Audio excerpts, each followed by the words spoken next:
my granddad and my dad always used to teach me bum, belly, beat, bang. So you start the back, bum, belly, beat, bang. Keep moving. Okay, so that's what you're aiming at. Yeah. Bum, belly, beat, bang. Yeah. Interesting. Welcome to the Wild Dispatch.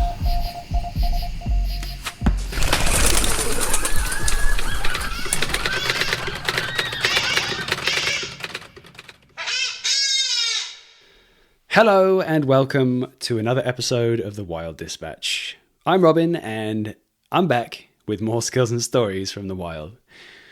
For episode 27, we are traveling thousands of miles back in time. Well, just 6 months back, I guess. All the way over to Orkney Island, which is, I've probably explained this beforehand, but Orkney Island is a Scottish island way off the coast, somewhere between Scotland, I guess the outer parts of Scotland, and Denmark, I believe, if I'm correct. So I don't know, maybe I'm not correct with that, but I'm gonna get a phone call from my parents when they hear this. You don't know where it is. But anyway, Orkney Island, Scotland is far away from the UK. And Orkney Island is even further. And that's where my parents decided it would be a wise place to live. It's absolutely stunning. It's very beautiful. It is a little windswept and there aren't that many trees. But it is a very beautiful place to go and visit, that's for sure. The other thing that happens to be there in huge abundance is geese and ducks. It's a island on the migratory pathway, somewhere from up north in like the Arctic, I'm guessing, all the way through. A bunch of geese move through, which makes for fantastic shooting at certain times of the year. Kindly, through some connections on the island, I think it's a friend of a friend situation of my parents, I was introduced to Steve Rogers, who is the owner of Orkney Shooting Holidays. Now, Steve is a proper character, with a proper accent too. Although I should actually note that it's not an Orcadian accent or an Orkney accent, I should probably say, to make sense for most people who've never been there before. He guides people on goose and duck hunts across the island. He's a lovely chap. He has many great stories. He's very knowledgeable. He knows the ins and outs of bird shooting in the area. So I thought it would be fantastic to get together with him and, just try and take in as much knowledge and entertainment as possible. But 2 quick things before we jump headfirst into this episode. A great way to show your support for this podcast is to do all the traditional liking and subscribing and leaving of 5-star reviews. If you're feeling extra motivated, then you could write a few nice words. It's always nice to read that kind of thing. And I think it's got to have more of an influence on someone who's toying with the idea of listening to a podcast. The other thing you can do is pick up the phone, send a message, make a call, just let someone who is like-minded, a good friend, or a worst enemy, I don't mind who, but just let them know about the podcast. The thing is growing and it's very exciting, but I feel like it's always good to stoke the fire and remind people that letting other people know about this thing, letting it grow, I've really experienced that it gives me more access to more interesting people with far more stories about the places that they live in and the wild things that they get up to. So spread the word and let's help get this thing even bigger and better than ever before. Point 2 that I have here written in my little notes. This is not just going to exclusively be an interview with Steve. We're actually going to add a short little episode at the end, another episode of TWD ITF. I'm flogging that name. I'm probably going to give it up and change to something else soon. But in this episode, or in this part 2 episode of the Wild Dispatch, the In the Field section, we're actually going to capture the audio of the entire arc of a pig hunt. So I was lucky enough, I think it was a couple of weeks ago, to be invited on a hunt far up in Northern California. Had to drive through some very huge redwoods to get there. It was very epic, I guess would be the word. And it was like 2 or 3 days out there. Had a fantastic time. It did end up being a successful hunt eventually. Took some work, but we got some success, and we now have 3 nice fat pigs that are at the butcher's getting processed. We are looking forward to enjoying some sausages and bacon soon. So fingers crossed that's going to be back with us quickly. So once we get to the end of this interview, just remember to hang on. I'll give you a little reminder again, but just hang on and you can hear how the whole thing went down. So, as usual, it's time for me to stop waffling and let's get on with the podcast. Thanks again to Steve Rogers of Orkney Shooting Holidays. Here he is now.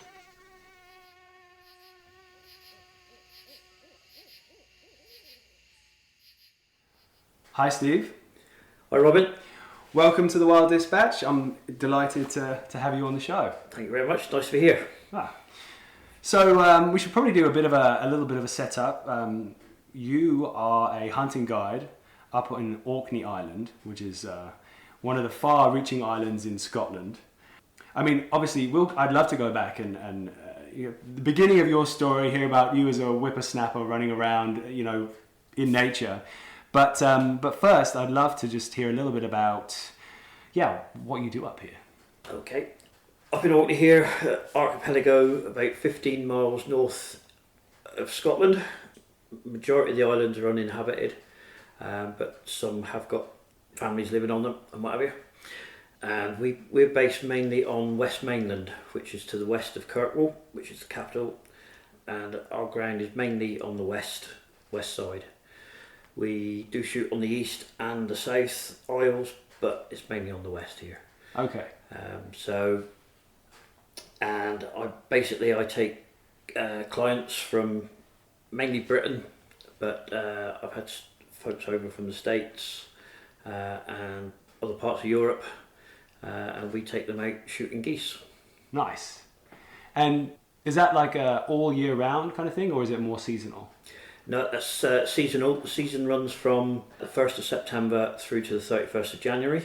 And that's an official season, is it? Like that's when you're actually allowed to hunt? Yeah, that's correct, yeah. Okay. Yeah, same throughout Britain. Interesting. Okay, and we'll go into a lot more detail with this, and I'm just curious. Yeah, so I'm excited. So, okay, it's super intense for that period, that hunting season then, I'm guessing. Yeah. And you've got people coming from all over. What is it more conventional? What are the birds? What are the birds that come through? Are they resident here, or are they just passing through? We've got a resident population of grey lag geese, which numbers about, depends who you speak to, it would be about between 27 and 40,000. Wow, that's a lot. Resident population, yeah. Okay, say that again. So is it grey leg or grey lag? Grey lag. Grey lag. Yeah. Okay, I keep interrupting you, but like a grey lag. You forgive me because I am completely clueless about this. No so problem. What's a grey lag? This is a goose. It is a goose, yeah. Okay. Yeah. What kind of size? This kind of size. Yeah. They'd weigh about 5 kilo. Okay. So what? That's like 10-ish pounds. About 10 pounds. Yeah. 4 to 5 kilo in the feather. That's pretty decent. Yeah. A fair sized bird. The wingspan, when they're fully stretched, would be about the same size as a filing cabinet. Okay. So just to put it into something to give you context. Yeah. So pretty decent size. Yeah. I'm guessing, does that make them an easier target if they're nice and big? People think so, but no, they're very difficult to hit. There's a lot of air around them. True, that's true. That is very true.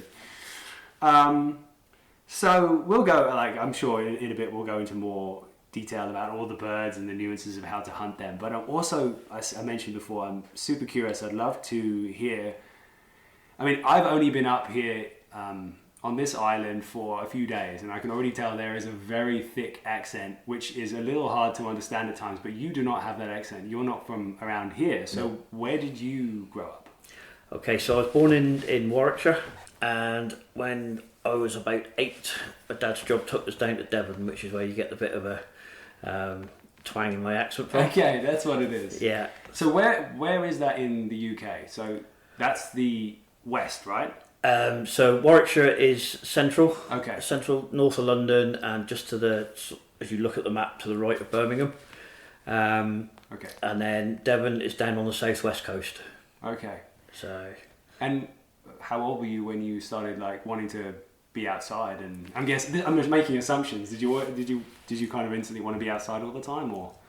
So I suppose the earliest memories I've got would be around sort of 5 and 6, when I was sort of mature enough, and my dad and granddad thought I'd be old enough to stay quiet long enough to go out and shoot with them. Okay. So yeah, about 5 and 6 years old, I can remember going out with my dad or my granddad, stood under a bunch of trees at night, waiting for the duck to come in, or walking through the woods shooting pigeons and pheasant. Nice. And rabbits, whatever. Yeah, so always had a passion for it. Then as I got older, the passion grew stronger, and did a lot of shooting on my own. Okay. So there was a moment you got your own gun. Yeah, got my own gun when I was old enough, which was at the time was 16. Yeah. You can have them. You can use a gun before that, as long as you're with somebody that holds a license. But to have your own license at the time was 16. And okay, I've got to go. There's 2 tangents in my mind. Forgive me. Yeah, no problem. I'd love to hear a bit more about you growing up around hunting and that kind of culture, and like learning from your family. I think that's got to be pretty cool, because that's something I didn't personally have. But also, can you like outline a little bit about the regulations with firearms? Because I mean, I think being in California, people argue in America, they say, oh, it's super regulated in California. But from my perspective, it's a downside easier to get hold of a gun for hunting in the US than I think it is in the UK. But how does it work in the UK? Okay, so to own a shotgun in the UK, you need to be a minimum age of 16. Okay. You have to apply for a shotgun license to your local police force. They do a medical and a background check on you, and you need a couple of referees to say that you're a good person. Okay, to like give you a referral, make yeah. sure that you're not like a problem. Yeah, pretty much. Yeah, they've got known you for I think it's 5 years. So someone like a doctor, yeah, or someone of standing in the neighbourhood, and then you apply to the police for a license. They give you a license, hopefully, and then you can then own a shotgun and buy shotgun ammunition. Okay. You need to have a secure cabinet at home to be locked away, in which the police come around and check. They come and check. Yeah. They actually send someone over. I actually see over your shoulder, you've got a cabinet right there. So yeah. That's all part of like having a license. It is, yeah.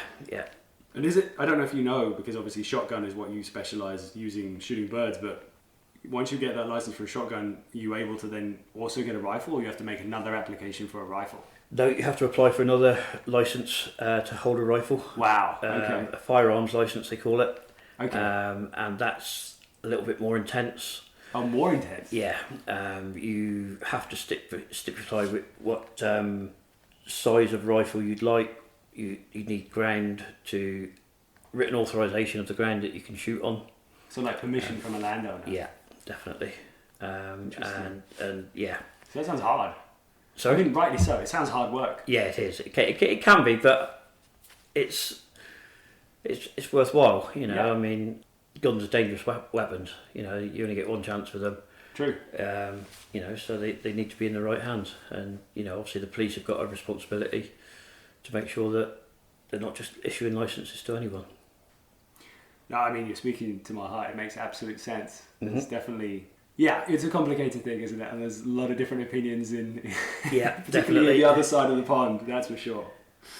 Actually, this is a little side story, on a side story. But when I was excited growing up in England, I was in Devon actually at that point. I was trying to remember where it was. It was, you know, like a family friend. I was spending a bit of time over there and shooting rabbits with an air rifle, and in here the regulation is an air rifle is only 12 foot-pounds. I think that's the maximum, which is, you know, piddly amount of force, but it's enough to shoot a rabbit or, you know, squirrel or something like that. Yeah. But I at that point was like, well, I need a more powerful air rifle. So I went through the whole, in order to do that, to get it, like I think I had 24 foot-pound air rifle, I had to then go through the firearms application process. What the logic in my brain wasn't very sound, because I could have easily then gone through that process and applied maybe for, a 223 or something, a smaller, an actual centre fire rifle. Yeah. Or a rimfire even. Yeah. But I didn't. No. So I did all the work and then got a more powerful air rifle, which was great fun, so no regrets. No. But maybe I could have made some better choices. Well, they have actually made it law now that you have to have a licence for a 12-foot-pound air rifle. Really? So, yeah, even air rifles need to be licensed now. Wow. Just to get them out of the wrong hands. Yeah. So. Yeah. That's interesting. Yeah. So I guess the thinking is it also looks like a weapon either way, so you don't want people... And you can do some damage, for sure, with a 12-foot-pound air rifle. Yeah. Wow, that's surprising. It's even more regulated than when I grew up. I mean, that's unsurprising, I guess, in a way. Okay, so thank you for going on that little side journey with me.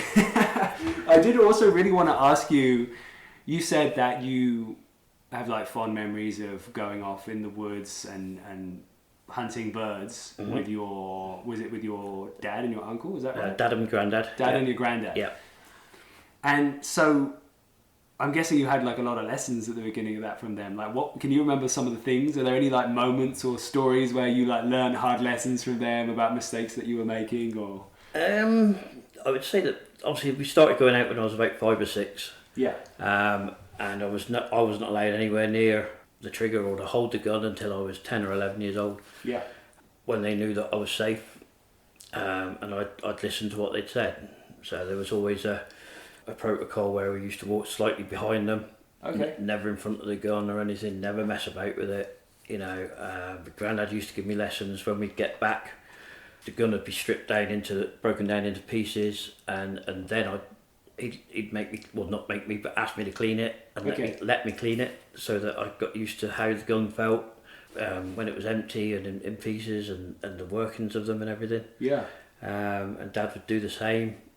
We'd just sit, and as I grew, sort of grew older, then they teach you more and more how to call the ducks, which was my granddad's favourite quarry. Okay.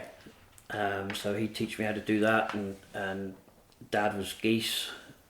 So we got to sort of 9 and 10. I can remember coming to Scotland with Dad just to watch him shoot. Yeah. And then I shot my first goose at 11 under his watchful eye. But yeah. So it wasn't that long, the gap between the watching and the... Well, I guess you were following him around for a while before. Yeah. It'd be 5 or 6 years, I would think. And did you enjoy it when you were young? Like, it's Yeah. exciting to be there Loved anyway, it. even though you weren't like pulling the trigger? No, I just love being outside, watching nature, watching the birds, watching what they do, watching how to call them in, or learning how to decoy pigeons or whatever. So yeah, it was good. Yeah, loved it. Amazing. Yeah, that's so cool. That sounds like such a nice way of growing. I mean, you had no issues like getting up early or any of that stuff, because you pretty early starts, right? Yeah, with my dad and my granddad when we were younger, down on mainland in sort of Warwickshire and Devon, it wasn't the early starts like it is now. Pigeon shooting is done later in the day. Oh, is it? Okay. And we always used to go around for a duck shoot in the evening. So it'd be on a Saturday afternoon or something. We'd go for a walk around the farm, just work the dogs through the hedgerows to see if we could flush a rabbit or a pheasant. Yeah. And then as dusk came in, we'd go and stand under my granddad's favourite tree, and a little bit of a splash that him and Dad had. It was literally just a part of the field where they actually blocked the land drain. So as the rain in the winter flooded, it flooded this bit of field, which was the ducks love fresh grass. Yes. And it just used to flood. So just like a little puddle, a puddle or a little mini lake. Yeah, pretty much. It'd be probably 30-40 foot across. Yeah. Each direction, and yeah, they put a little bit of barley in it to attract the ducks in off the next estate, and we'd pull a couple in, and yeah, it was great. They used to shoot them, and we'd love them, and then we'd go back, and the next day you'd pluck them. Yeah. Because obviously the duck and the pheasant and pigeon were all for the pot. Yes. So learning how to pluck them and gut them as I got older, respect them and get food from them. Yeah. so which is what it's all about.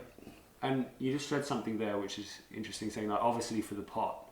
So there's like tougher meat that you need to cook it for longer. Is that the kind of thinking, or is it as opposed to what would the other option be? Just instead of the other option, I suppose, is hunting for hunting's sake or shooting for shooting's sake. Okay, I understand what you mean now. Yeah, I mean, it was respect for the game that you'd shot. Yeah. You eat it. If you're going to kill it, you should eat it. Yeah, too right. Yeah. I mean, that's why you're on this podcast. It's like, I mean, yeah, that's definitely a good way to think about it, right? Good. Yeah. So you were following around your dad and your granddad, and you said that you then started doing shooting on your own, and that was when you really got into it. Was there a quick transition from that point to when you decided that you were going to start guiding? No. That wasn't a quick transition? No. Like I say, 16, you can get your own, or 16 as it was then, you can get your own shotgun and go out on your own. Yeah. Before that, you've got to be with a licence holder. Okay. So as soon as I was 16 and able to have my own licence and my own gun, a couple of the farms that I'd worked on used to let me go around vermin shooting pigeons and rabbits and just whatever we could really. Yeah. So crows, keep them off the barley or the growing crops. And that progressed on for many years. We used to go beating on local estates, sort of walking through the woods, flushing pheasants up for guns on the weekends, with the local gamekeeper and that, and crop protection out with him, and pest control, out at night shooting rabbits and foxes and with the lamps. Yeah, I've done that. I remember that in my childhood. That's great fun. Yeah, I have to say, love it. Yeah, it's good stuff. Yeah, good stuff. I was proper addicted to shooting and was up until I suppose when would it be 20? Well, I started guiding in 2015. So so it was probably 20-30 years, probably more than that. Yeah. So yeah. Well, it would be more than that. Yeah, it'd be 40 odd years of shooting. So yeah. And I got the chance then. In 2010, we came up and we came up on holiday. I was recovering from a broken back from a road traffic accident, and to keep me sane, I was watching shooting videos and everything on YouTube and that, and we'd shot, like I say, I shot my first goose at 10 or 11 down on the Solway, and we used to go up once a year, Dad and I, for about a week shooting, and that was in January normally, or over Christmas. We started on the Solway, then we worked our way up the east coast, all the favourite haunts in Scotland, sort of Loch Leven, Eden Estuary, Montrose, Strathbeg, Black Isle, all around there. But we'd never come to Orkney. But while I was recovering from the operation, we saw Orkney, and I said to Dad, "Why don't we do it?" So I inquired how much it was. Yeah. And that was the get up and go to get me back on my feet. We booked for the September, and we booked for the January. And that was my goal, to get up and walking and fit again. Right. To be able to come up here. To give you like a motivational target. That's it, yeah. So Dad and I came up for 3 days with a couple of his mates. We drove up from Warwickshire and had a fantastic time. Yeah. We did it for a few years. I struck up a bit of a friendship with the guy that used to own Orkney Shooting Holidays at the time, Rob Frampton. Okay. He started the business in the early 2000s, and only a young guy, but much like myself, keen and just passionate about shooting and hunting. And same sort. He was a bit younger than me, but we got on really well, and same sort of age-ish. And came up for a few years on holiday with him, and then in 2014 he was looking for a guide. He wanted to expand the business. Yes. So I applied, not thinking I'd get the job, because never done it before, never done any guiding or anything. Yeah. But yeah, successful enough. So in the September of that year, I'd left everything at home back in Warwickshire to go back to. I'd managed to get 6 months off the job, because obviously it was a seasonal position. Yes. 6 months off work. I'd left the house that I was renting at the time to go back to, no problem. Yeah. Everything was left in place to come back to in the January. But it went that well that through the season that, I ended up staying in Orkney. I've been here ever since. So was there a point so you made that commitment 6 months, and so it just went well, and you were like, right, well, this is it. This is what I'm going to do now. Yeah, that's it. Like I said, I'd never done guiding before. I'd called geese and ducks for my own enjoyment, but there's a bit more pressure when you've got a few guys Of there. course. So Rob gave me a few lessons, and a lot of the stuff that we use, tricks of the trade for decoying geese, we used to use for decoying pigeons. So I just applied the things I'd learnt from decoying when I was younger, decoying the pigeon, adapted them to the geese, and it seems to work okay. So you had the knowledge. It's just like slight like lateral sidestep. Yeah, it sounds like. That's it. Yeah, that's cool. So do you think? And obviously, if you don't want me prying into this, it sounds like a pretty bad accident that you had. Was that did that affect like your other work kind of things? Like what were you doing before you kind of made that shift? Was that a thing where you're like, oh, I'm not going to be able to work in the same way I was before, or that wasn't really an element of it? That was just purely a motivator. No, it was just a motivator. Yeah. I was international driving at the time. Driving Arctics over Europe. Wow. So a lot of time behind the wheel. Yeah. I did 20 odd years of it. Away for sort of anything from 3 to 6 weeks at a time. Wow. All over Europe, various firms over the years. So how many miles were you doing? Oh, crazy amount. Really? Yeah, you'd leave, for example, we'd leave, say Slough, we'd load in Slough on a Sunday afternoon down by London. Okay. And then work our way down through Switzerland into Italy, and I'd be back the following week or something. So it could be a couple of thousand miles a week, but just loved it. Yeah. Real good time. Had some good times. Had some low times, but had a lot of good times on there. Met some good folk. Yeah. But like I say, I had a bit of an accident. Ended up falling 3 stories, as it was. But 3 stories. 3 stories. Yeah. Luckily, a tree broke my fall, and I landed on a service road for one of the tunnels. But yeah. Wow. That must have been.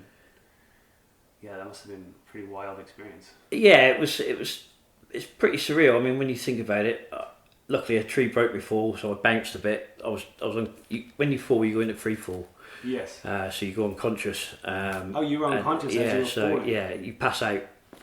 I didn't know this at the time, obviously, but this is what the doctors and that told me. So when you free fall, you pass out, so your body relaxes. And what brought me around was I winded myself. Obviously, the impact on the ground winded me. Yeah. I lay there for a bit, and came round, and I managed to sort of crawl. I didn't realise what I'd done at the time. It took a couple of years for us to find out what we'd done, but like the damage. yeah. I broke a couple of little bones in my back.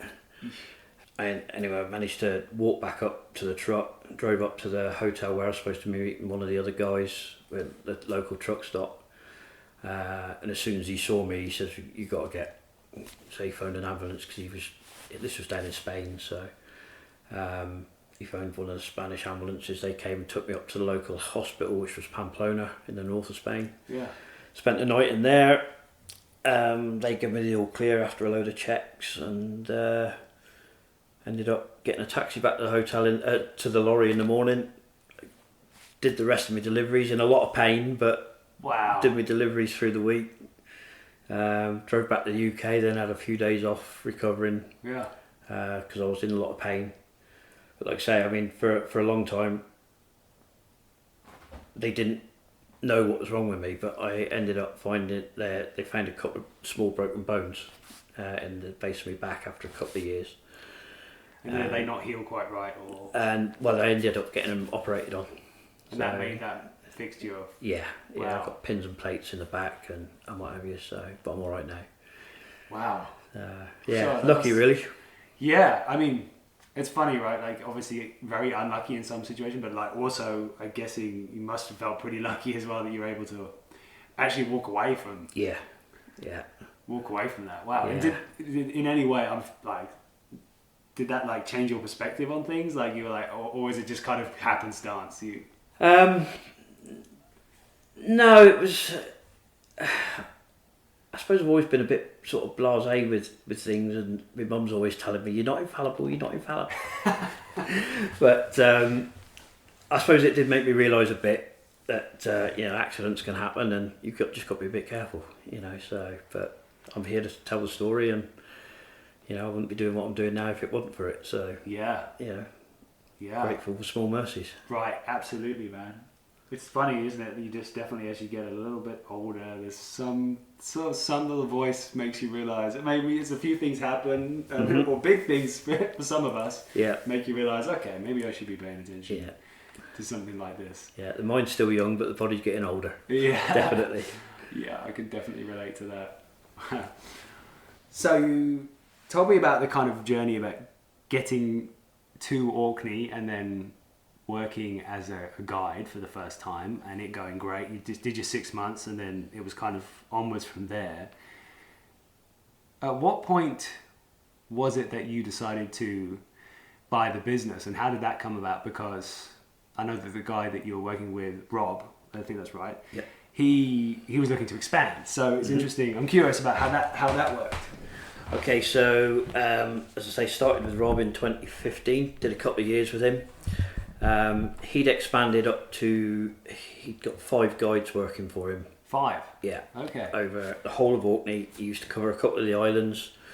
And he got 3 of us on the mainland here as well. My route was out west mainland, which is where I'm still based now. Yeah. And he's got another guy that did South Ronaldsay, which is the bottom end, and another guy that did the east side. So with Rob's owning the company, he was also training. He's only a young lad, and he was training as a financial advisor. Okay. And this was something that his dad was a prolific wildfowler, and this is where he got it from. And I'm not quite sure how the business came around to be started, but Rob had started it a few years back before I started, and he'd expanded it and got a real good name. So I did a couple of years for him, and as I say, he was training to be a financial advisor or something to do with finance, and he'd realised that he was getting close to reaching his goal of becoming that financial advisor. So Yes. he decided that his commitments were too much, being able to be up here 6 months of the year, because he used to move up from Wales for 6 months. Okay, so it's like living like a half life in one place, half a year. That's it, definitely. Yeah, so he'd come up for the season, and then as soon as the season finished, he'd be back home to Wales and carry on doing what he was doing down there. Wow. So he realised that there was he'd sort of reached a point in his life where he needed to sort of give this up, I think. So he came to me one day and he said, "Look, I'm thinking of selling up. Would you be interested in taking it over?" And I'm like, "Oh heck, don't know." So were you surprised? I was, yeah. I mean, for me, it's like doing my hobby every day. Yeah. Being out shooting, just passionate about, like say, fondest memories with my granddad, out shooting with him and stuff like that. So to do something that I love, enjoy, and has always been a hobby was a dream. So I said to my partner at the time, I said, "What do you think?" And she said, "Yeah." She was all right behind me. "Why don't we go for it?" Yeah. So I said to Rob, "Yeah, I'm interested, but we need to downsize."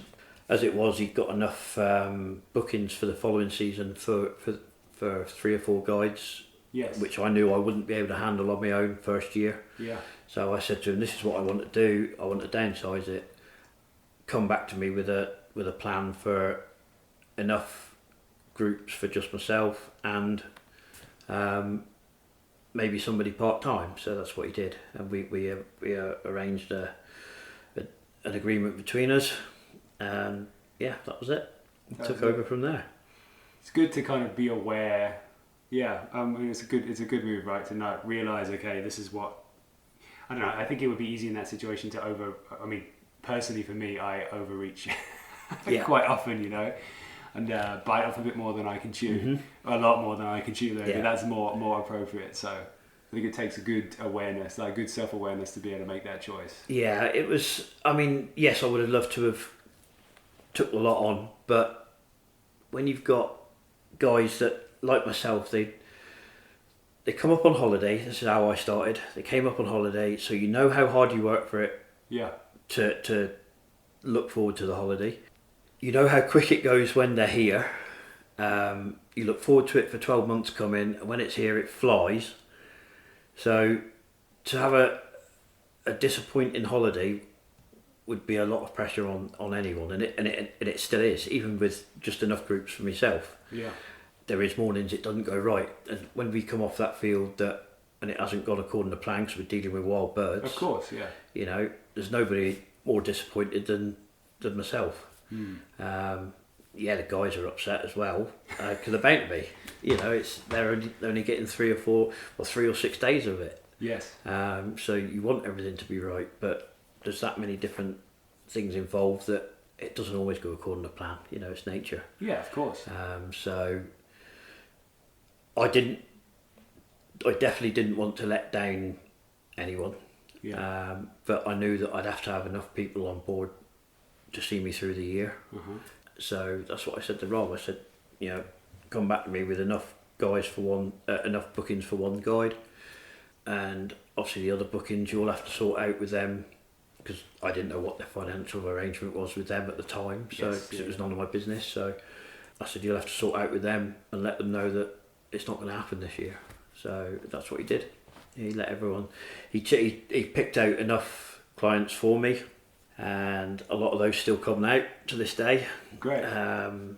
And unfortunately, a lot of the ones that he let down, they missed that year, but a lot of them have come since. They've come back as well, and they still come as well. Yeah. So I'm busy every year, which is good. Yeah, that's great. I mean, you definitely seem very busy. Like when we were talking before arranging to have a chat, it surprised me to hear. I mean, I guess you're in the season, so it's going to be gangbusters at this time of year. But it's 6 days a week, all day. Is that what's going on? Is that how you're working at the moment? Yeah, we're out before dawn till after dusk, 6 days a week. On the 7th day, we're out looking for geese for the following day, for the Monday. We've got clients arriving on a Sunday, clients leaving from the previous week on the Sunday. We've got clients arriving on a Wednesday for shooting at the end of the week. The Wednesday's the last day for the group that shoot Monday, Tuesday, Wednesday, so they're leaving on the Thursday. So yeah, it's a lot to take in. I mean, we organise their accommodation for them. Yeah. We let them know whether, or they let us know if they want self-catering or bed and breakfast, and we've got a choice of both. You know, we use one of the local hotels, which is absolutely first class, and we've got several self-catering units that we use about. We can offer urban, in Kirkwall in the city, or we've got rural if you want to be out in the sticks, whatever you want. That would be my option, that's for sure. Yeah, definitely. Yeah. It sounds like a proper juggle though, like a lot of things going on. So, but yeah, great that you had that year, find your feet, figure it all out, and now, well, I mean, it's great that the people who couldn't go that year have come back. So. Yeah, a lot of them have. That's amazing. Okay, so unless there's other things about the business, which we can come back. We're going to go all over the place, but I'd love to hear a bit more about the, I mean, we covered it a touch, but like the birds and the equipment, and like I want to just pick your big brain on this stuff. So, I mean, first of all, we should probably establish that the wildlife here is quite unique in a way, right? In the sense that there actually isn't that much. Yeah. That was my observation. I was looking around for big game, and all I could find is sheep. Yep. So there aren't any deer or any other like larger wild game on this island, are No, there? there's nothing.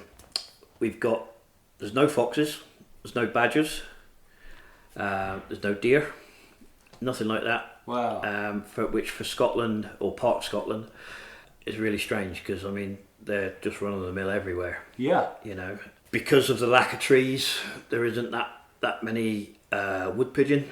Right. Yeah, there's a few, but not many. So yeah, the only things here, shooting wise, really, are wild geese and wild ducks. Yeah. There has been a bit of an explosion in rabbits recently, and that keeps me busy through the close season with crop protection, thinning them out. Okay. But yeah, I mean the wildlife is pretty spectacular. There's a lot of sort of smaller garden type birds that we get. A lot of hen harriers, birds of prey. Yes. It really is. The islands are special, like. Yeah. Yeah, but there's a lot of RSPB sites and a lot of areas that. Come on, hurry up. You're really quiet. No, don't worry. No, Don't you worry. weren't. I took my slippers off. You wouldn't know. Oh, piss off. You're like a bloody elephant going up and down there. We are still recording. I don't care. No, it's good. I'm a Southampton girl. I don't care. Millbrook, born and bred. No, yeah, good. Okay, where were we? We were just talking about the birds, right? Yep, And the wildlife. the wildlife. Yeah, And you were talking about... Oh, okay, yes. yeah. There's a lot of RSPB sites here that we get a lot of in the summer. We get quite a few rare species of bird turn up, and we get a lot of bird watchers up. Ah, the birders. Yeah, so the old twitchers come up and bring quite a lot of revenue into the islands in the summer. I must say, when my parents, who just moved here a year ago, described the place to me, they obviously said it was very beautiful, and that's fine, but they did say like there's no trees and there's no big animals apart from cows and sheep. I was imagining something way bleaker than I found. It is absolutely stunning here. Like, it's a little hard to describe the beauty of it. I think maybe it's the light here as well, but yeah, there's just these wonderful rolling hills with like bog and heather kind of. I think it is heather, right? Like, Yep. all over, kind of. Yeah, it's a stunning area. It's definitely a stunning area. And then you're right, there are a lot of birds. A lot of birds. And a lot of pheasants as well, which I'm curious about the pheasants because someone told me, I don't remember who here, but they're not actually, normally in England there's a lot of pheasants each year, like pumped out, right? Like, and then let off into the wildlife for shooting. But that's not happening here, right? It's wild. They're all pretty much wild. There's on one of the islands, on the island of Shappensea, the castle there, they do release a few. Okay.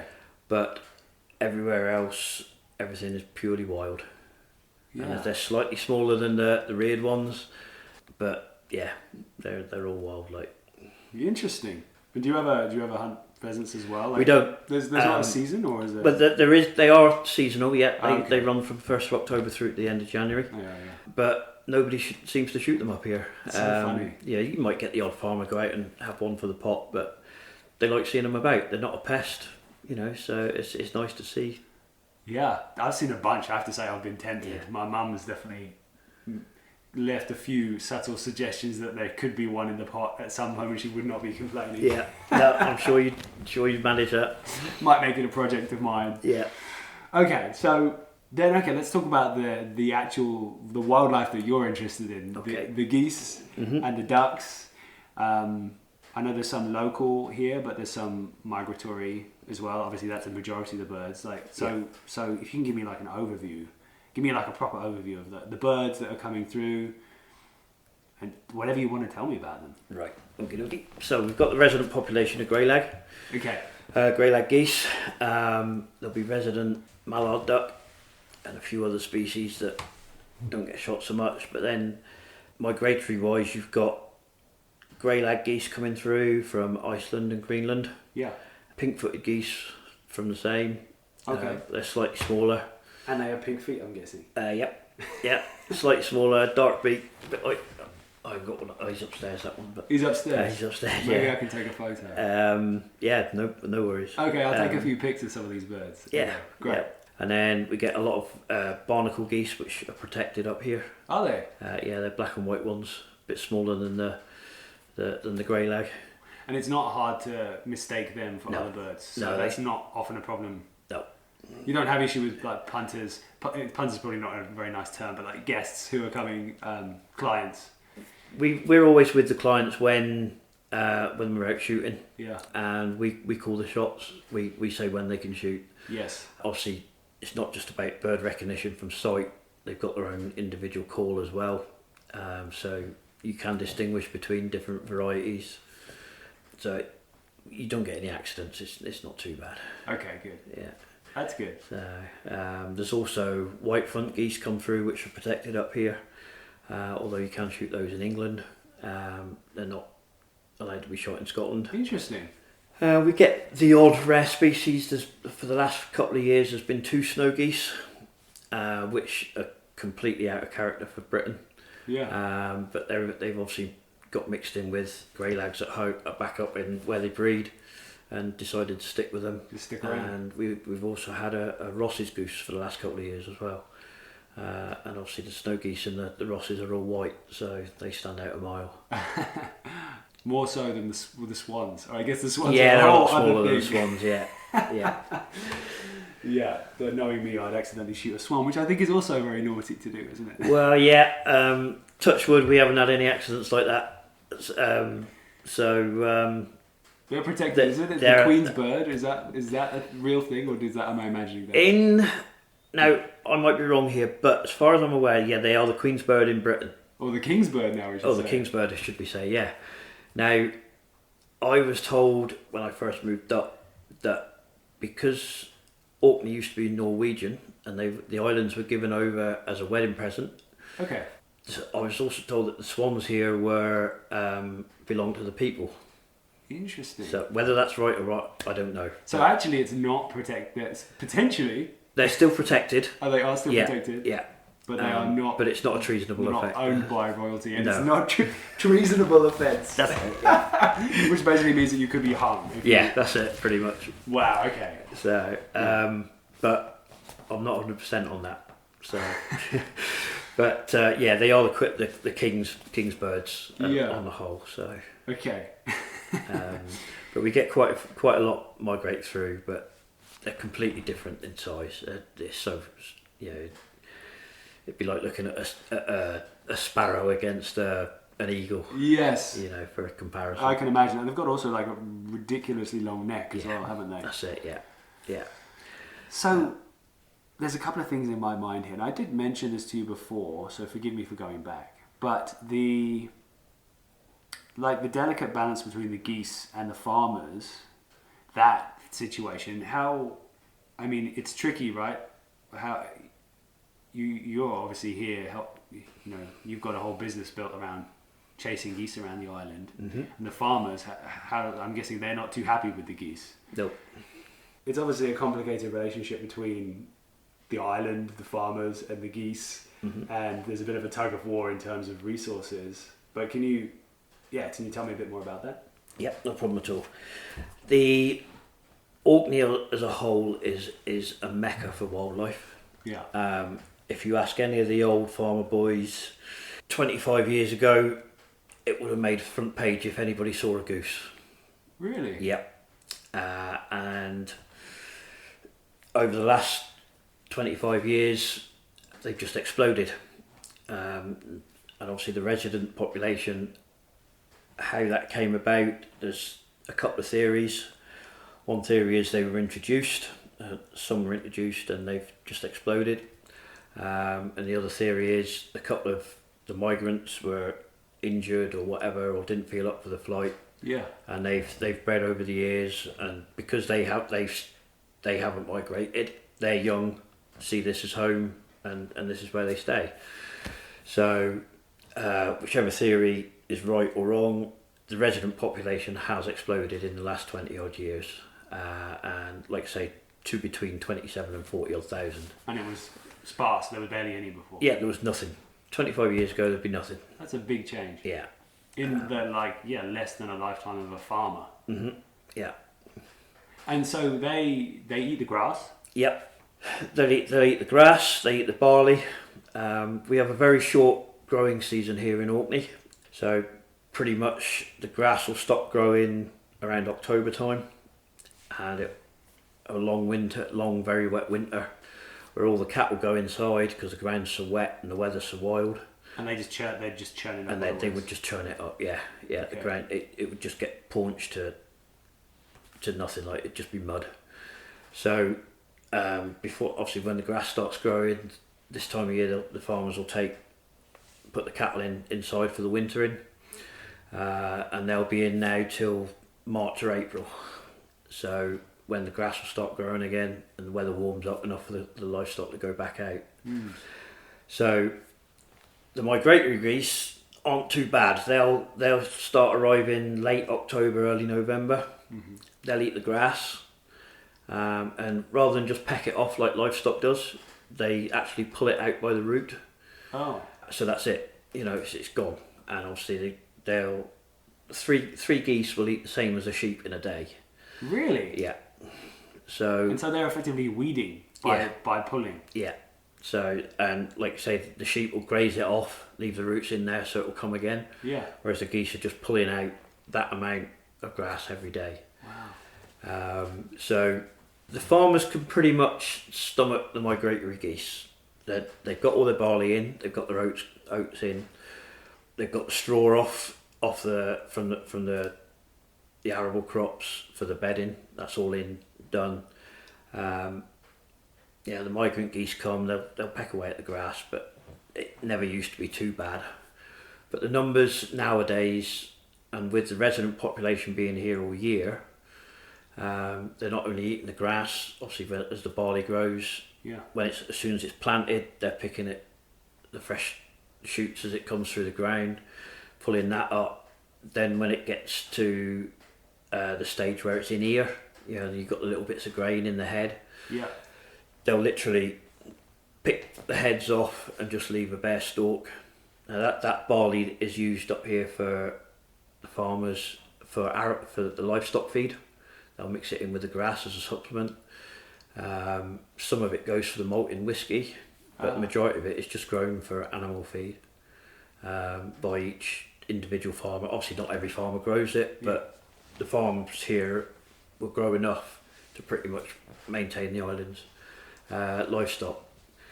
And with the resident population being here doing that before it's had a chance to be harvested, and the grass when it's growing all year round, the youngsters pecking away as soon as they get going. It's just, they're not welcomed. Yeah. So something's got to be done. Because of the way they've exploded so quickly, they need to be trimmed back in numbers.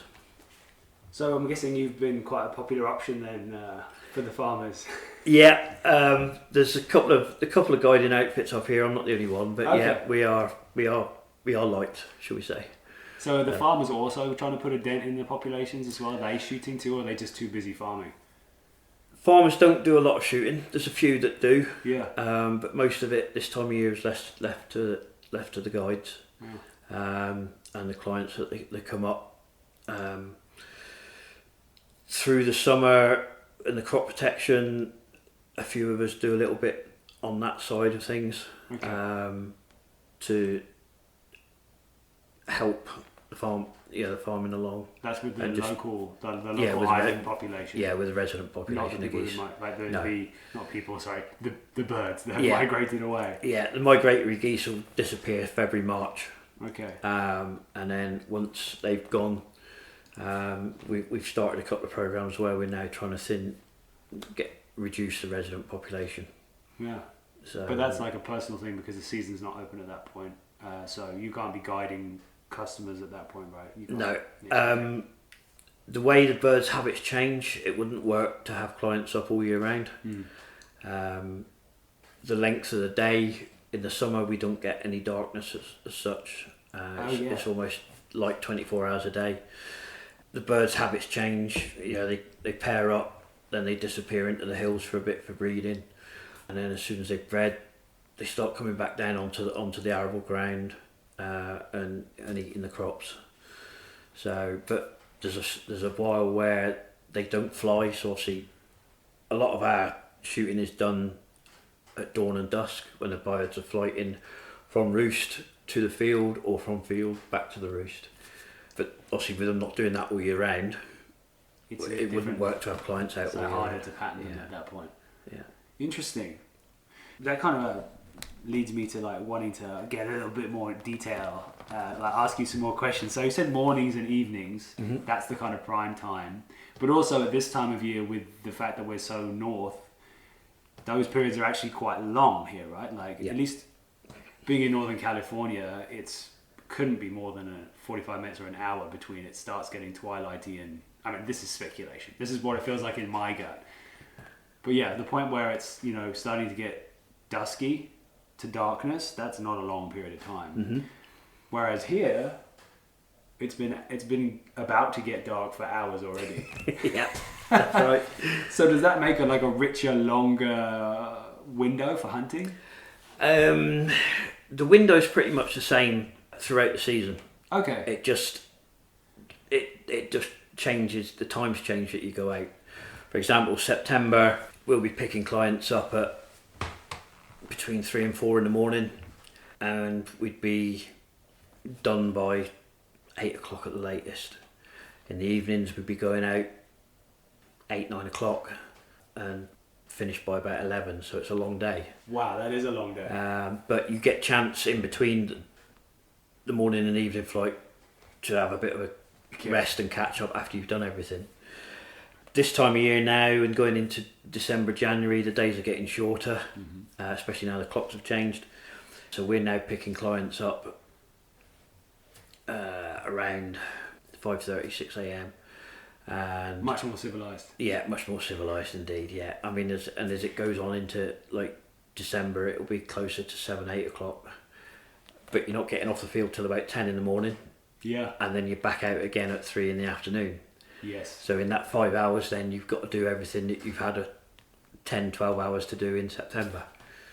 Yeah. But we're out in darkness, and it's normally for about 2 to 3 hours every morning, 2 to 3 hours in the evening. Okay. So it's usually the same. Yeah. Interesting.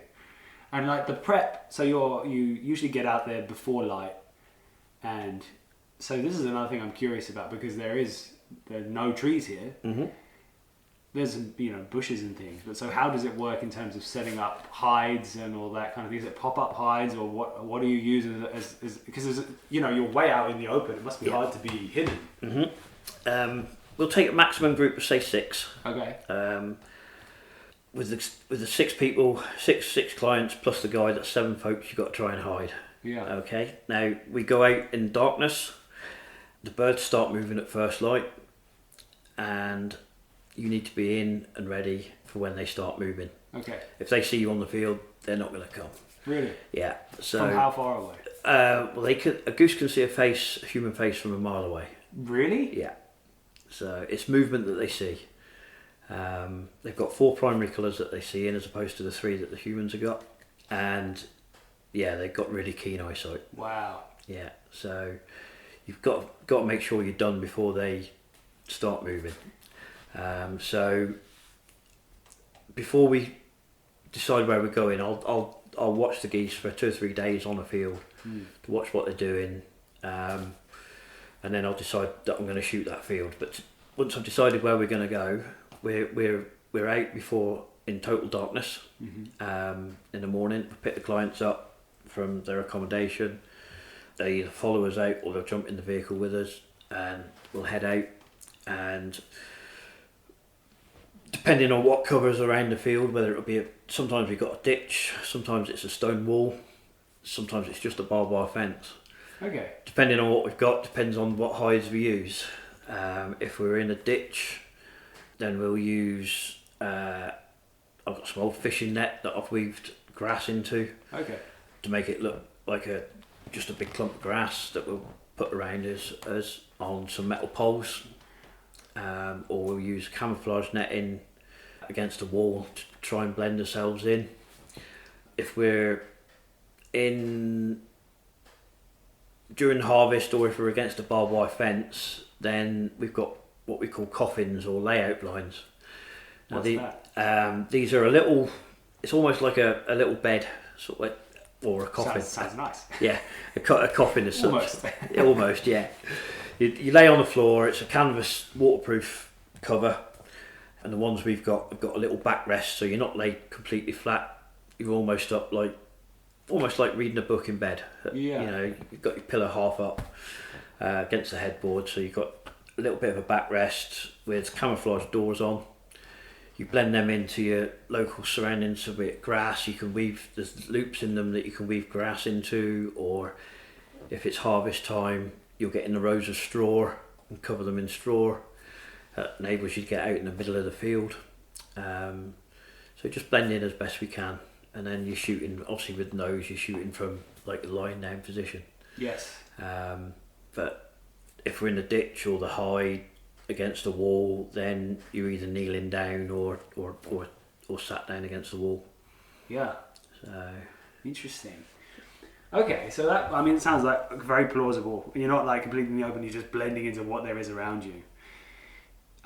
So what, yeah, I mean, I guess another thing I'm curious about is the calling game. Mm-hmm. Like how does that all work? Because I've seen some videos and you've got like a whole selection of calls. yeah. Is there like a standard procedure? Like there is one call that like all birds love to hear and will come into, or is it nuanced? You have to get, I'm sure this is probably the case, but you know, you have to like keep playing and trying different things for different birds, or Different methods work for different people. Obviously, the calls that I've got Yeah. for different species of birds. You know, on my lanyard, I'll have a grey lag, I'll have a pinkfoot, I'll have a couple of duck calls, and obviously depending on what birds are coming, depends on which call I use. Yes. I'm personally, I like to read what the birds are doing, watch their actions, and if they're calling a lot, I'll call a lot. Okay. If they're only calling a little bit or not at all, then I'll call a little bit or not at all. If they're not calling at all, then all I'll do is, for a little bit of confidence, we've got decoys out on the floor. Yeah. I'll just give a little bit of a feed chatter to make it sound as if they're all happy and feeding away. But yeah, the wrong call can turn the birds away as much as you know, bring them in. Yeah, That's interesting. Yeah. So really, there is about having the confidence of like letting the decoys do the work. If Yeah. they're not, It's if they don't want to chat, play hard to get. yeah, it's a lot of it's about doing your groundwork. You know, you could, if you see geese on the field, you could be in the wrong part of the field. If they want the other end of the field, they'll go to that end of the field, no matter how many decoys you've got, no matter how good your calling is. Yeah, you'll get occasions where you can pull them to where you want them, but 9 times out of 10 they know where they're going before they leave the roost. So you've got to judge them. And you've just got to hope you've got it right, Yeah. or you sound convincing enough to pull them to where you want them. To seduce them. Yeah. Do you? So, if forgive me if I ask questions that sound naive, because I know No problem. I know less about this than I would like, but from some of the things I've watched in the past, wind direction can be a factor Yeah. with where you position and where you set up. Like, if I remember correctly, this might be wrong, but like having the wind behind you, which is counterintuitive to like big game hunting, but having the wind behind you means that when they are landing, it means that they are coming in and slowing down nicely and giving you a good. Is that? And That's is perfect. That, Yeah, that's the best. Okay, Yeah. that's the goal. Yeah, for me it is. Yeah, I mean not everybody's the same, but some like a crosswind. But personally, if I can get a backwind, wind from behind me, birds landing straight into me, that's ideal. That's how I like it. Yeah. Yeah, and that gives you like the easiest opportunities for your. Yeah, you've got the customers. biggest target, and the best chance of hitting them. Yeah, in my mind anyway. Yeah. How many shots does your shotgun allow to take? Through the shooting season, so 1st of September through till the end of January, British law states you can only use a 3-shot shotgun. Yeah. So a maximum of 3 shots. So we've got semi-autos that we use, or we've got an over and under, which is obviously 2. Yeah. We've got side-by-sides, which are 2. 9 times out of 10, clients either bring their own guns or they'll use mine, which are mainly the semi-autos. And that's a 3-shot. Yeah. That's a 3-shot. Yeah. So that's your best chance of getting 3 birds in one go. Does that happen very often or not? It gives you 3 chances. Whether you get, it's not very often you get 3 out of 3. Really? No, we get all capabilities of shooting. Yeah. You know, we'll get guys that can shoot 2 out of 3. We'll get guys that have got a really poor ratio as well. So That would be me. I'm guessing. we're all guilty of it at times. We all have bad Have days. you ever had anyone who's, like any stories or moments where someone's really like blown your hat off, made you be like, whoa, this is like guys getting a few 3s or anything like that before? I've got a few clients that come up that I know are going to be good shots. Yeah. And they can make a difficult morning look good. You know, Okay. so you get a few geese come and they'll claim them all. They make the most of it. Yeah, they make easy work of it. So, Wow. and then you get the other end of the scale where we've had a few clients come, and the one that sticks in behind was he had 50 shots and didn't drop anything. So that was a cracking morning. That it just didn't happen. Just for didn't him. work out. No. Oh, it's got to be a heartbreaker. It was, yeah. Did they handle it okay? He was very quiet and he sat with his head in his hands while I packed up. But yeah, he was mortified. Oh, was that his last chance as well, or was he out again the next day? No, that was sort of his middle morning of the 3. He did a bit better on the last morning. Okay, but, he did get some birds. Yeah, he got a few on the last morning. Well, I feel better now. So, yeah, I think he had a serious word with himself. Ah, brilliant. So I've got a question. Yeah, so when you're out there and you know, even it sounds like even on tough days you're getting birds on the ground. You know, is there do the people that you bring in, do they like to take the birds with them, or they do? Yeah. Yep. The majority of my clients will take birds away with them. We've got a local butcher prepares them. Yeah. He'll either breast them out, he'll make burgers, sausages, mincemeat, oven ready bird, whatever you want. Yeah. Or you can take them away in a feather, and you know that's ideal. Whichever way you want, as long as you're taking the birds away, I'm happy. Yeah. Because it's a great meat and it needs to get eaten. So Yeah. So how do you like to use the meat? I don't mind the burgers every now and then, but I like the breast cut into nice thin strips. Okay. And either marinated or slow cooked, so it's nice and tender. The beauty with geese is you've got to cook it slow. Okay. And it's nice and tender. Then if you cook it too quick, it goes tough. It's a bit tough. Yeah. But it's just about how you approach that. Yeah, I mean, I'm far from a chef, but yeah, if you cook it nice and slow, it's all right. Okay. And you don't ever like roast the whole bird yourself? We'll occasionally have one at Christmas, Yeah. but that'll be about the only time. I can imagine it might be tough to do that with the fact that the breast meat and the leg meat is so different. You know, timing that must be hard. The legs have got a lot of sinews in, which are like needles, so they're not that edible. Sounds a little bit like turkey. Yeah, Like that's these right. long, strandy, like bony, sinewy things. in Yeah, there. that's Okay. it. So it does take a little bit of cooking, which is why the butchers mainly breast them out Yes. to get the best of the meat out of them. Yeah. But yeah, I mean, some people take the oven ready ones, but it's mainly just breasted. Okay. So you said that you have a butcher who works on the birds. Do they have anything that is their like trademark thing that they like to do, or are there specific sausages or patties or anything they like to make? They'll do whatever the clients would like. Okay. But mainly the sausages that they do and the burgers that they do, they put a little bit of pork meat in with them, just to keep it nice and tender and succulent. A bit of fat as well. A bit of fat, yeah. Okay. And a bit of seasoning. Yeah. But yeah, I don't think they've got any trademarks as such. Or at least if they do, If they do, they keep them quiet. Yeah. they're keeping them secret. Yeah, so I'm curious. Like, I'd love to know if there's anything people who are coming to shoot birds on Orkney.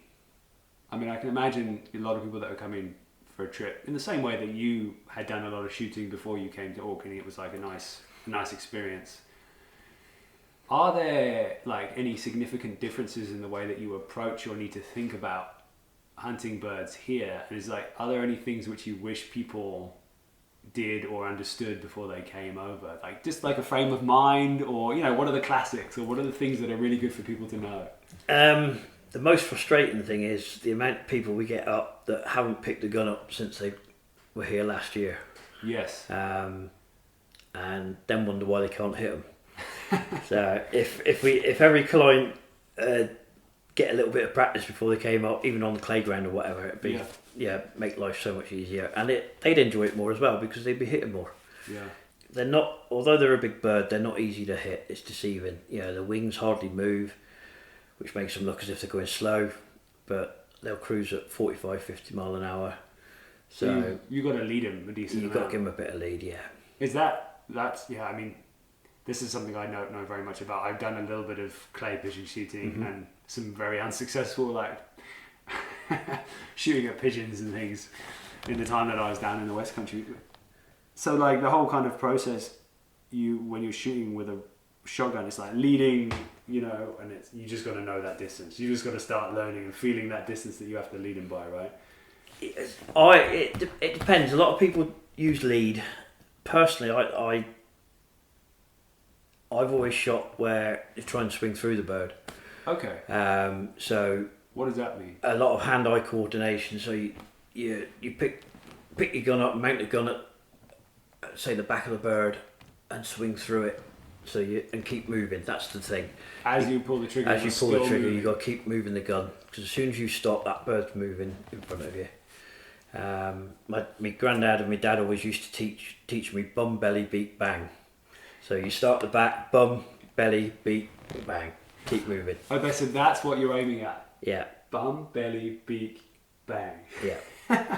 Interesting. And so by having that motion in the barrel, you're actually creating the motion in the shot. Yeah. So the shot will be moving sideways at the same speed that the goose is moving, I'm guessing. Pretty much, yeah. Yeah, that's in theory, yeah. Because if you've picked up and swung through it, you've gauged what speed the bird's doing, and you're in front of it enough. The thing with the goose is they've got like an inch of feather and down, then they've got a thick skin, then they've got a layer of fat, then they've got the meat before you hit any organs. Yeah. So if you hit them in the body, they'll carry shot, depending on what sort of range, obviously, but 35, 40 yards, if you're hitting them up the back end, you're going to injure them. If you hit them in the head, you're going to kill them. Yeah. So that's where you need to be. Better to be aiming head at the end. That's it. Bum, belly, beak, bang. There you go. Nice. Are there any other things that you're saying about people practicing with their tools or their weapons before coming up, but is there any other stuff like would be useful for people to know? Is it about like dressing for the weather, or is there anything like that would be good for people to know? Yeah, I mean, if obviously anybody that comes up definitely need wellies. I learned that the hard way here. Yeah, we get a lot of guys turn up with just walking boots. Most of the time you'll get away with it, but there's a clue in the name, waterfowl. You're in a wet situation, you're going to be stood in a ditch, you're going to be stood in around water.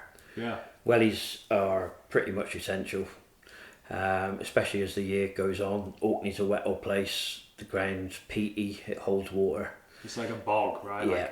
Like, I don't know if that's a term in America, but like a bog is like, peat. How would you describe peat? It's like, how would you describe peat? It's a best way to describe peat. I'll have a go.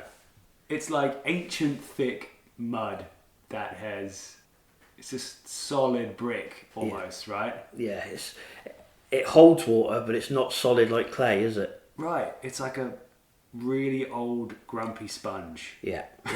Yeah. Thick soup, horrible soup. Yeah, it's definitely soggy, very, very soggy. Yeah. Yeah, that's interesting. Sorry, I interrupted, but what were we saying? Yeah, so wellies are essential. Yes.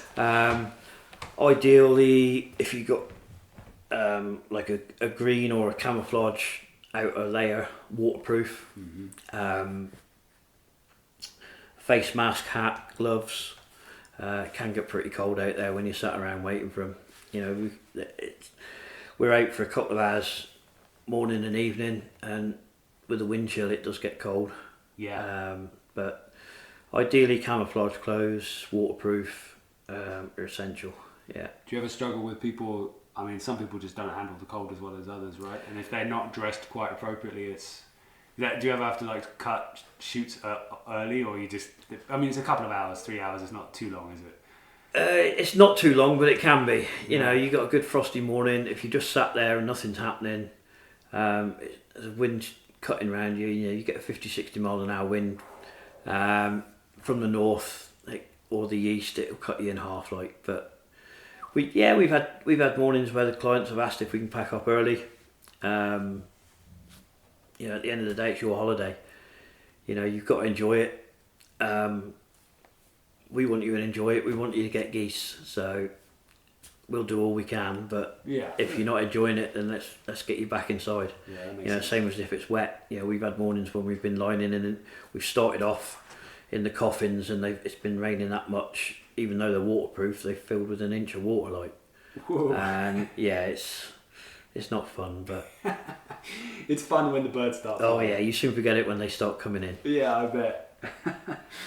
Well, I think that's everything. Unless there's anything that you've got like a burning desire that you wish I'd asked you about, I think that's Not that I can think of. nothing No. that springs to mind. Yeah. Well, if you think of something, we'll have to get you back on at some point. Yeah, I'd no love problem to- at all. love Yeah, to have you back yeah, love on. to.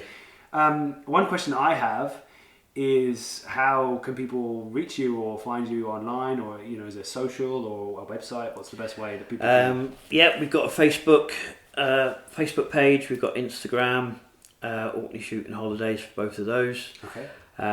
Or OrkneyShootingHolidays.com will take you to the website. Perfect. And then the links on there are for the phone numbers and emails. Give us a call. We take all walks of life. You know, it doesn't matter whether you're a bin man or a hotel owner. We'll do our best to get you under the geese. Fantastic. Well, thanks again, Steve. That was amazing. Thanks Been a for pleasure. sharing all of your knowledge and your story. That was great to hear. Enjoyed it. And now I'm very curious and excited to get out there. I'm seeing the geese as I'm driving around out there. Yeah, Well, one day I'll have to get out there and chase some. More than welcome. Well, that would be amazing. Yeah, love to. That's it then. Thank you. Lovely. Thank you, Robin. Been a pleasure.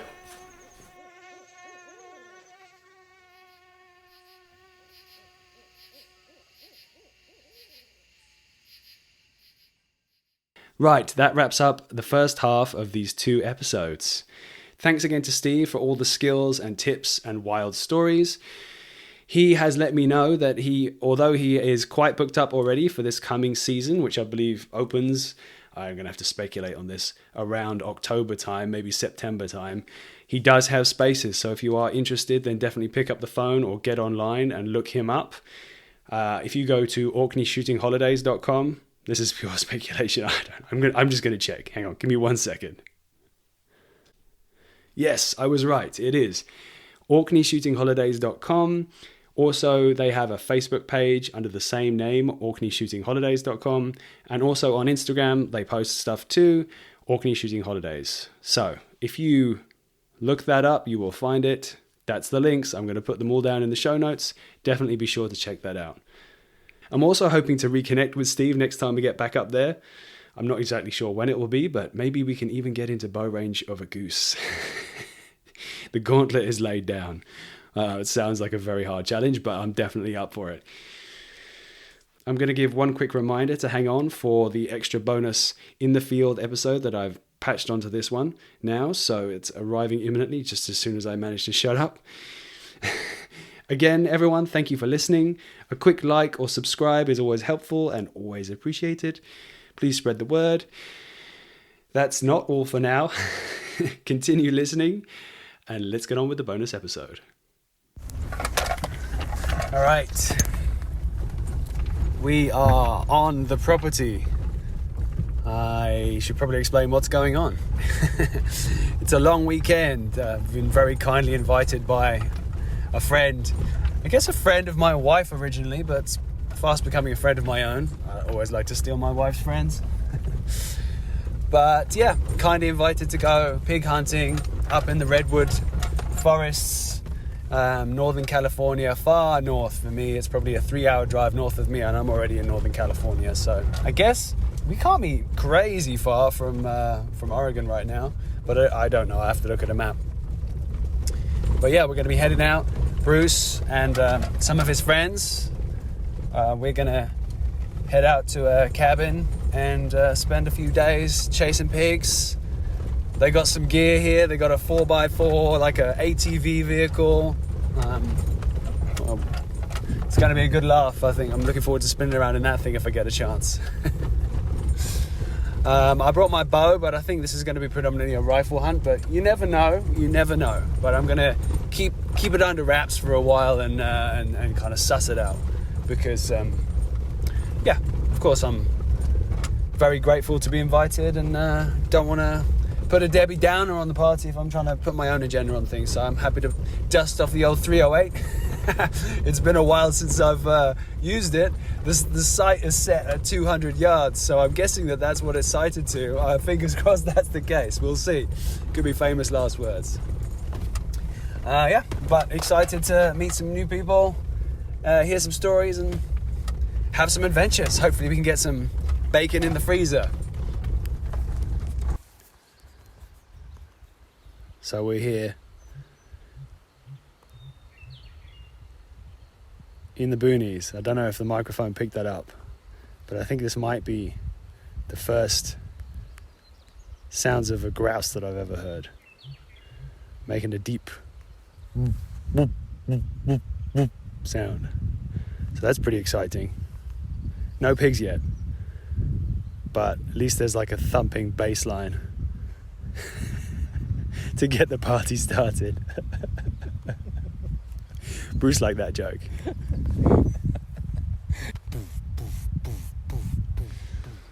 Yeah, there you go.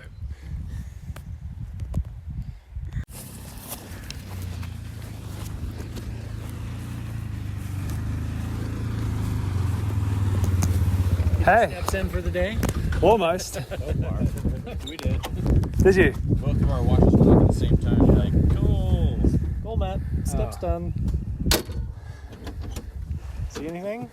Nope. No, I saw some does, but Shitload of deer, yeah. A bunch of deer. He's like laying around, jumping in circles, doing backflips. so what happened with the pigs? You saw pigs, right? Yeah, we have 5. It's funny because that way, like, I stopped and I glassed it, and I was like, I don't see anything, and then I was like, I think I fired the rhino back up, and then right when I fired it up, like, he looked back down there, he's like, no, they're moving, and yeah, there's probably 5 of them. Good size. They were under the trees, like in the black, and they just went. So they heard you. They had their car. Yeah. Had their side by side. It was about 400 yards. About 400 yards away. Where? And the property line, the fence was right, like, what, 50 yards below where we saw Yeah, them? it's pretty close. And then they just blasted. Straight to the other We went side. down and then saw their track, and it just went blasted through a fence. How was the wind?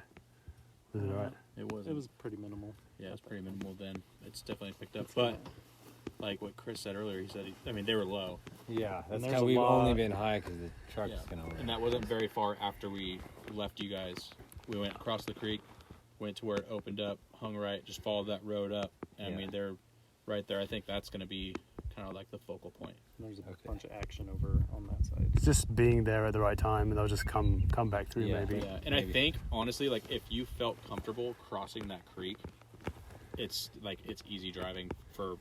I mean, up to the point where we saw the pigs, you could drive your pickup there easy. Sweet. But it's just the creek is. I mean, there's that one boulder on the right. I think you could probably make it through. Yeah, let's take a better look at it. Because we turned around and then right where it goes up and left, we parked and then walked. Mm-hmm. And it was just pretty thick. Like we were just in the trees on a little cow trail road kind of thing, and it'd be hard to see them. Did both you guys bring radios or no? Okay. What time is it? 5? Mm-hmm. Yeah, 5 to 5. Seems like stuff will start happening soon. Huh? Where's that? Do you have I that would map say- out? Yeah, I don't know. I'd think just off the activity that we saw over there, the best bet's probably Go head back. on back, hit the cabin real quick, head back down to that creek. We just go to the creek and then load into here, drive to where that open area is, Yep. where it splits, and then We can stop and then go on foot, Mm-hmm. because that seems like the most activity. Yeah. Okay. Because I mean, It's if just that- like if one that's drainage just across, white yeah. and there's no green on there. I'm assuming that's him saying that it's like impassable on a side by side. Because the green means ATV. Yeah. Well, we could try. I mean, yeah. Yeah. You know, but yeah. Who knows?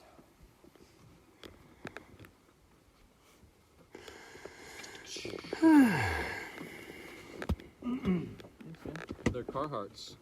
Flannel lined. It was great when we were just hiking back up the hill. I was wearing my tennis shoes and this. I was like, oh, God. I had my boots right here. I just didn't put them on. I was like, okay. Flannel lined? I know. It was cold this morning.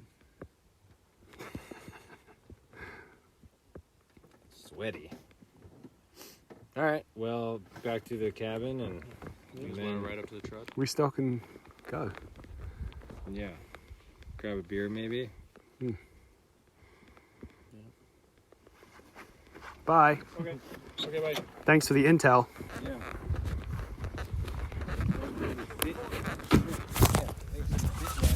Thanks for the what?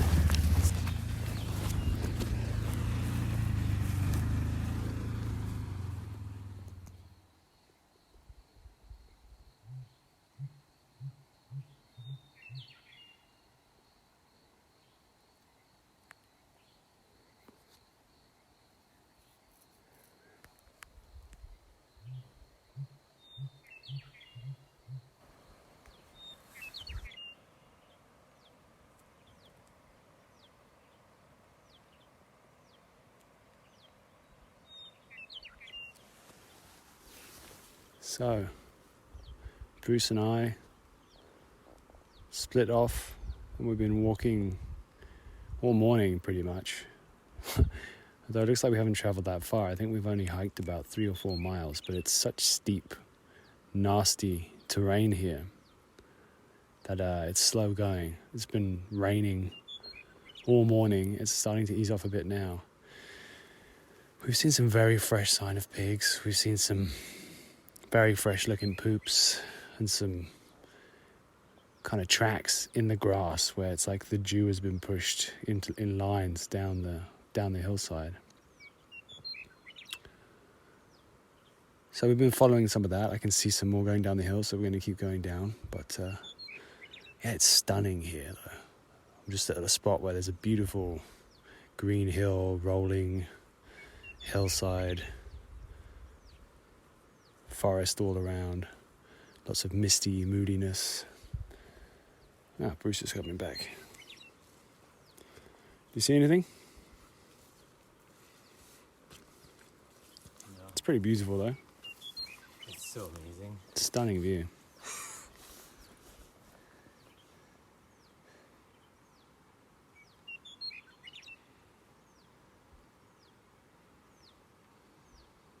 You can see that there's tracks there going down the hill more. All right.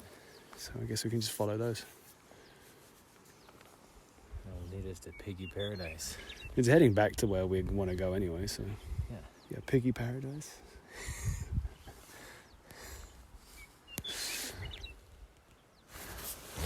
Okay, after a bit of a break over lunch, the weather calmed down again. We spent a good 5 hours in the pouring rain, so good to just dry out a little bit. But we've now got word from Bill and Jason that there's a big fat boar on their own down at the bottom of the hill, so we just jumped. It's not quite the area where they were, but they could see it from far away, so we're going to just head down, and we're just walking down now. Probably got another half mile to get to the area. We're just combing through. Bruce is just on the other side of a field. Yeah, we're just gonna see if we can bump into any pigs on the way. Fingers crossed. Okay, I'm happy to report we made a move into the area. Bumped into Jason and Bill. And yeah, we moved through an area. just in the corner of my eye, I managed to see some movement. There's a few pigs just really in a gully. And yeah, took the shots, took them down. We were only like 47 yards away, I think. So yeah, it was a bit of a, yeah, it was classic. 3 pigs down. Good times. Now we got to drag them up a big hill. Fun's over. And my watch like when I was going down the hill. So it's about 3 hours later, and we got 3 pigs recovered, gutted. It's just the job of bringing them back now to the nearest vehicle. But it involves pulling them up some serious inclines. So thankfully there's 4 of us to do it, but still, big pigs, big effort. But lots of smiles and lots of jokes along the way, apart from a few like sprained wrists and potential re-injured post-shoulder surgery injuries. Okay, we got the pigs on the ATV. That way? I think it's this way, hey? Yeah, pigs on the ATV. We're heading back. It's about 8 p.m. Good times. Yeah, you guys It's came down right raining. here. Yeah, I think we go up here now. Right turn. I think that's about right. Yeah, you can see your old tracks. Yeah, we've just got to get back to the truck now, and then the work really starts. Okay, everything is loaded up. We've got 3 hogs in the back of the truck. I'm following the UTV. It is 9 p.m. So that is about, what, 4 hours? 4 hours after we took the shots. It's 39 degrees Fahrenheit. I think I said that already. I'm a bit tired from dragging enormous carcasses up steep hills. But yeah, good times. The rain is piling down now. It's really pumping. But yeah, glad to be done. Heading back to the lodge. So I guess we are going to have a long night of processing these animals, but it's a nice, cool night. It's a really perfect situation. I mean, it's May. We are like mid-May, and I can't believe that it is 39 degrees Fahrenheit and it's cold and it's raining. Couldn't ask for better weather for keeping these pigs cool overnight. So, good times.